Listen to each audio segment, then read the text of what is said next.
Hello guys, welcome back to my channel পৌশালীর রান্নাঘর। আমার আজকের রেসিপি চিংড়ি মাছের ভুনা। দেখো কিভাবে আমি করছি। চিংড়ি মাছগুলো প্রথমে ধুয়ে ভালো করে তারপরে নুন হলুদ মাখিয়ে রেখেছি। এবার আমি গ্যাসটাকে জ্বালিয়ে দেব। গ্যাসটা জ্বালিয়ে কড়াইটা গরম হলে পরে তারপরে চিংড়ি মাছগুলো আগে ভেজে নেব। দেখো কড়াইটা গ্যাসটা জ্বালিয়ে বসিয়ে দিয়েছি। অল্প একটু তেল রয়েছে, তার মধ্যে আমি আরেকটু সর্ষের তেল দিচ্ছি কড়াইটার মধ্যে। এবার তেলটা গরম হলে চিংড়ি মাছটা ভেজে নেব। এই দেখো কড়াইটা গরম হয়ে গেছে, তেলটা গরম হয়ে এসছে। এবার আমি মাছগুলো ভেজে নেব। মাছগুলো তেলে দিয়ে এবার ভেজে নিচ্ছি ভালো করে মাছগুলোকে ভেজে নেব। খুব বেশি ভাজবো না, গ্যাসটাকে একটু কমিয়ে দিয়েই ভাজবো। দেখো মাছগুলো আমার ভাজা হয়ে গেছে, এবার আমি তুলে নেব। বেশি মাছ ভাজতে নেই, চিংড়ি মাছ বেশি ভাজলে সিটা সিটা মতন হয়ে যায়, খেতে ভালো লাগে না। আমি অল্প অল্পই ভেজে নিয়েছি। এবার মাছগুলোকে কড়াই থেকে তুলে নেব। মাছগুলো আমি কড়াই থেকে তুলে নিয়েছি। এবার আমি দিয়ে দিচ্ছি অল্প একটু জিরে ফোড়ন। জিরেটাকে একটু নেড়ে চেড়ে নিচ্ছি। তারপরে এর মধ্যে দেব পেঁয়াজ কুচি। এই যে পেঁয়াজ কুচি দিয়ে দিলাম। পেঁয়াজটাকে ভালো করে লাল লাল করে ভেজে নিতে হবে। পেঁয়াজটাকে লাল লাল করে ভালোভাবে ভেজে নিতে হবে। তারপরে এর মধ্যে দেব আদা রসুন বাটা। ভালো করে আগে ভেজে নিই লাল লাল করে। দেখো পেঁয়াজগুলো লাল লাল মতন ভাজা হয়ে গেছে। এবার আমি দিচ্ছি আদা রসুন বাটা। 1 চামচের একটু বেশি আদা রসুন বাটা দিলাম। এবার এগুলোকে ভালো করে কষিয়ে নেব। যতক্ষণ কাঁচা গন্ধটা থাকবে ততক্ষণ কষাতে হবে। এবার কষিয়ে নিচ্ছি।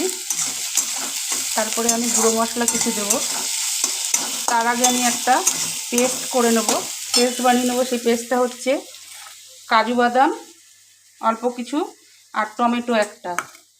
যেহেতু অল্প মশলা, ওই জন্যে আলাদা আলাদা বাটা যাবে না বলে আমি একসঙ্গে কাজু বাদাম আর টমেটোটাকে পেস্ট করে নিচ্ছি। মশলাটা আমার ভাজা হয়ে গেছে, এটার কাঁচা গন্ধটা বেরিয়ে গেছে, আমার মশলাটাও ভাজা হয়ে গেছে। এবার আমি এতে দেব নুন, দিলাম নুন। তারপরে দেব হলুদ। আমার কাছে কাশ্মীরি লঙ্কার গুঁড়ো নেই, এমনি কাঁচা লঙ্কা বাটা আমি দিয়ে দিচ্ছি। দিয়ে দিলাম কাঁচা লঙ্কা বাটা। এবার দেব জিরে গুঁড়ো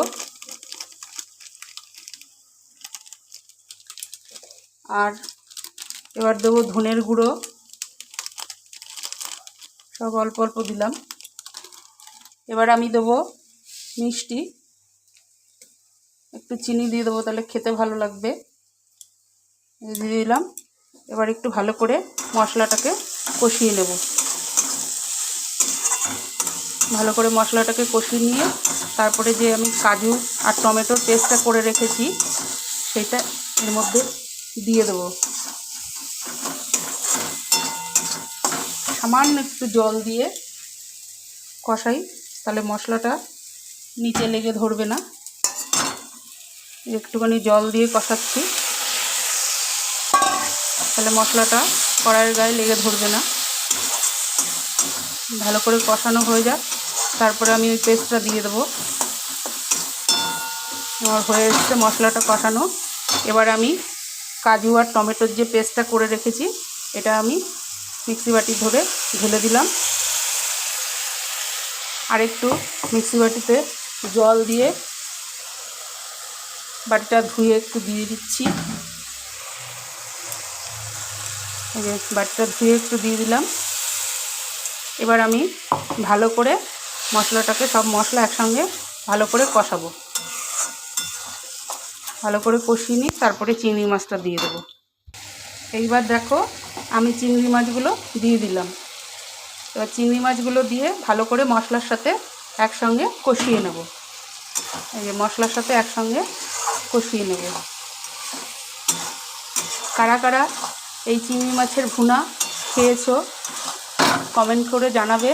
আর যারা খাওনি তারা পৌশালী রান্নাঘরে খুব তাড়াতাড়ি চলে আসো।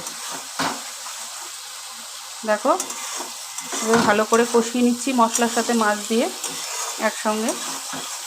তারপরে আমি জল দেব। এটা বেশি পাতলা হবে না, একটু মাখা মাখা মতন হবে, গ্রেভি অবস্থায় থাকবে মাখা মাখা।